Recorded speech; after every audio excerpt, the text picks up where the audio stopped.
কেআইবিতে কৃষক লীগের প্রতিষ্ঠা বার্ষিকী উপলক্ষে প্রধান অতিথির বক্তব্য রাখেন জননেতা জনাব ওবায়দুল কাদের।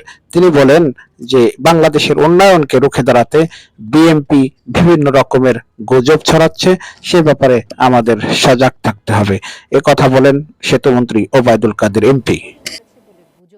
যারা আন্দোলনে ব্যর্থ, নির্বাচন ঠেকাতে ব্যর্থ, নিজেরা বিপদে আছে, দেশকে বলে বিপদে আছে। বাংলাদেশ বিপদে নেই। বাংলাদেশকে নিয়ে কোথায় কোথায় ফখরুল বলে মহা বিপদ। মহা বিপদে আছে বিএনপি। নেতা লন্ডনে, কর্মীরা হতাশ। কি করবে? হাল ধরার কেউ নেই। বিএনপি পথ হারা